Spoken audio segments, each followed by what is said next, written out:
के बाद एक बार फिर स्वागत है आपका मेरा क्या कसूर में। मियाँ बीबी तो तलाक लेकर अलग अलग हो जाते हैं, लेकिन बच्चा हमेशा के लिए इस तलाक की पीड़ा को झेलते रहता है। कानून पति पत्नी को अलग होने की इजाजत दे देता है, लेकिन तलाकशुदा दंपतियों के बच्चों की जुबान पर बस एक ही सवाल आ जाता है, मेरा क्या कसूर।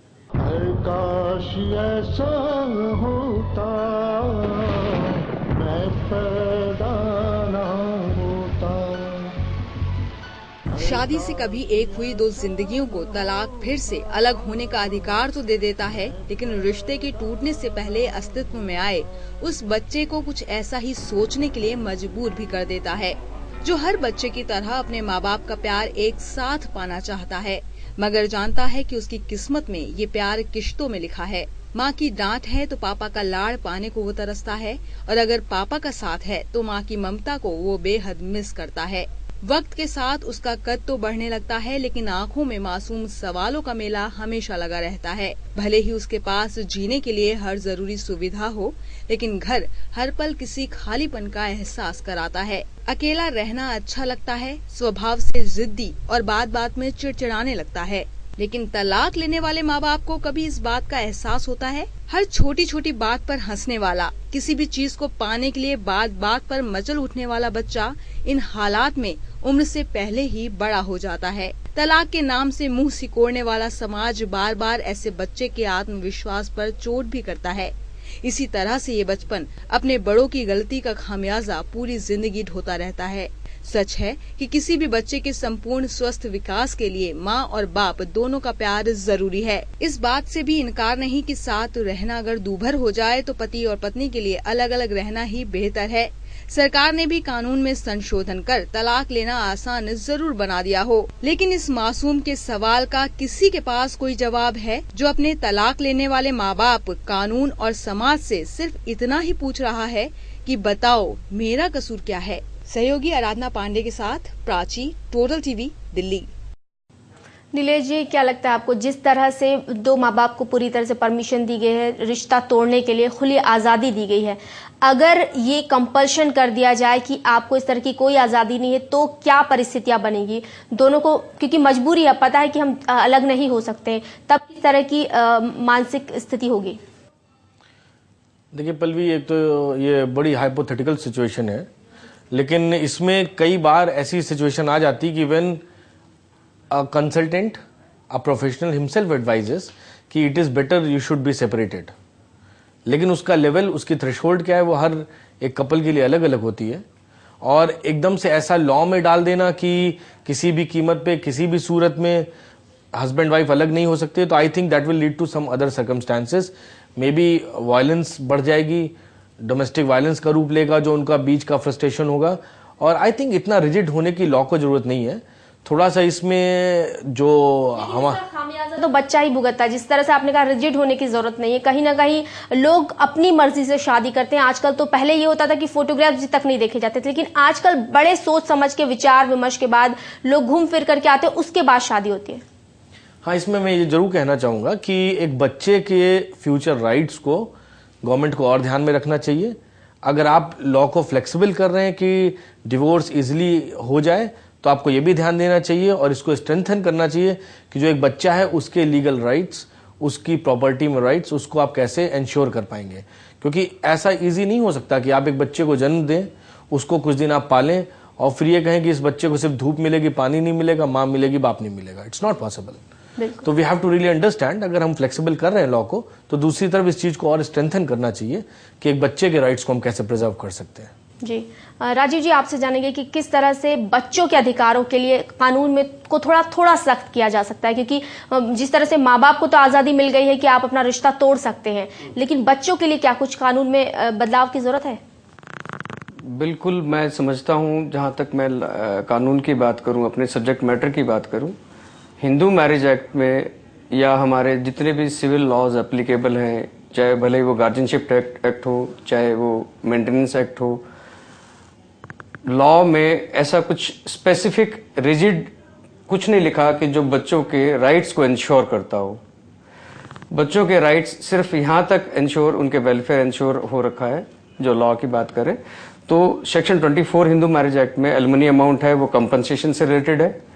अगर माँ बच्चे की अपनी कस्टडी में रखती है तो she can claim for compensation for the child, और अगर पिता रखता है, फादर रखता है, तो फादर क्लेम कर सकता है।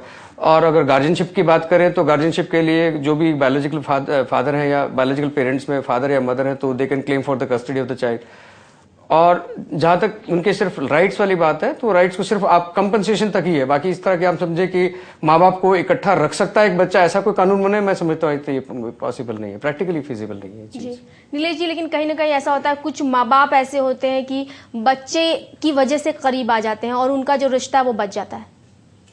Pallavi, probabilities are always there, you know ji, definitely ऐसा हो सकता है, लेकिन इसको हम लॉ में कन्वर्ट कर दें, एक इमोशनल स्ट्रीम को हम लॉ की स्ट्रीम में डाल दें, आई think that is not feasible. कोई संस्था ऐसी होनी चाहिए जो कि समझा बुझाकर दोनों को आपसी समझौते के लिए राजी कर दे। आपको नहीं लगता संस्था की जरूरत है या किसी भी तरीके से? इसमें डेफिनेटली एक सोशल स्टेज की जरूरत है, और जहां पे एक ऐसी अथॉरिटेटिव पावर हो जिसको दोनों कपल्स बैठ के जिससे बात करें, and if he says you are right then he has to really understand he is right, and he is wrong then he is wrong. Rajiv ji, आपसे जानेंगे कि जिस तरह से मुस्लिमों का तलाक होता है, 3 बार तलाक होने के बाद तो किस तरह के केसेस देखे जाते हैं? दोनों में, हिंदुओं के और मुस्लिमों के केसेस में किस तरह का डिफरेंस देखा जाता है? क्योंकि सिर्फ 3 बार तलाक बोल देने से वहां तलाक होता है। देखिए, तलाक, अब आपने बोला कि गवर्नमेंट ने तलाक को एक इजी प्रोसेस कर दिया है, तो अगर हम बात करें मुस्लिम लॉ की तो कितना इजी प्रोसेस तब भी रहा है वो कि 3 बार तलाक आपने बोल दिया है तो आपने तलाक उसको दे दिया है किसी भी पार्टी ने, इधर उधर पार्टी ने। तो मैं ये समझता हूँ कि तलाक कुछ नया कानून नहीं बना है, ये तो जब तक आप इमोशनली बॉन्डिंग्स को स्ट्रांग करने वाले फैक्टर्स नहीं लेके आएंगे, आप समाज या सामाजिक मंच, जब तक अभी आपने बात किया कि इस तरह के सामाजिक संस्थाएं होनी चाहिए, तो मैं कानून की बात करूं तो इसमें हमारे जो लीगल एड की जो है, हमारे यहाँ मेडिएशन सेंटर्स हैं, वो हाई कोर्ट से लेकर लोअर कोर्ट्स में जगह जगह बन गए हैं, क्योंकि ये समय की मांग है। मेडिएशन की वजह से, काउंसलिंग की वजह से बहुत ही घर हैं जो बचाए जा सके, जो लिटिगेशन से बचे हैं। नीलेश जी, जिस तरह से उन्होंने कहा कि मुस्लिम एक्ट में जिस तरह का प्रावधान है 3 बार तलाक के, आपको लगता है कि अग्रेसिव अगर कोई है, तनाव में है, तो बहुत जल्दी से इस तरह की डिसीजन ले सकता है? क्योंकि अगर हमारे पास हथियार है तो हम उसका यूज जल्दी से कर लेंगे, गुस्से में अगर हैं तो। Of course Pallavi, impulsivity is a kind of phenomenology. कुछ लोग बहुत इम्पल्सिव होते हैं, and it is a kind of phenomenon which can convert into disorder level also.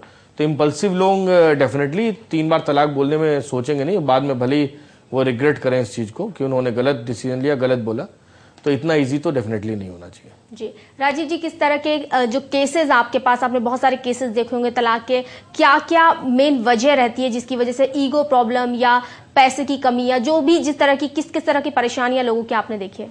देखिए, इसको मैं लाइनों में क्या बताऊं आपको, 1-2 इंस्टांस अगर पूछने हो तो हेलो, 1-2 इंस्टांसेस मैं आपको कवर करके बताता हूं कि छोटे छोटे इंस्टांसेस, इन ऐसी बातें हो जाती हैं जो अगर मैं आपको बताऊं तो आप हैरान होगे कि बिल्कुल, अगर नई लड़की घर पे शादी होके आई है और उसके घर पे अगर उसका अपने हस्बैंड का बाथरूम पसंद नहीं आया तो इस बिना के ऊपर भी डाइवोर्स होते देखा है आपने। अब आप इसको क्या कहेंगे? जी, आप इसको इम्पल्सिव, आप इसको एग्रेसिवनेस कहोगे, ईगो कहोगे, क्या कहोगे, या बिल्कुल आप इसका मेंटल लेवल क्या कहोगे लड़की का कि मैं जिस घर आ रही हूँ उसका मुझे बात टॉयलेट्स पसंद नहीं आए या उसका फ्लोर पसंद नहीं आया, इस तरह के मैटर्स भी आए हैं। नीलेश जी, आखिरी एक सवाल जानना चाहेंगे कि क्या कुछ ऐसा प्रावधान हो सकता है, क्या कुछ ऐसी स्थिति बन सकती है जिससे कि, जैसे संस्थाएं की बात करी हमने, सभी चीजों की बात की, कुछ ऐसी नौबत आ जाए जिससे कि दोनों की बाउंडिंग बनी रहे, बच्चा अगर है तो? इसमें मैं ये कहना चाहूँगा कि दोनों पेरेंट्स को अलग अलग काउंसिल करना चाहिए और उनसे उस बच्चे के बारे में पूछना चाहिए कि आपकी क्या ओपिनियन है, इस बच्चे को क्या देना है, क्या नहीं देना है। और उसमें दोनों जो पेरेंट्स हैं उनकी जॉइंट रिस्पॉन्सिबिलिटी हमेशा पूरे फ्यूचर में रहनी चाहिए। ये नहीं होना चाहिए कि बच्चा छोटा है तो माँ के हवाले कर दिया तो बाप आज़ाद हो गया और बाप के हवाले कर दिया तो माँ आज़ाद हो गई। ये कभी भी नहीं होना चाहिए।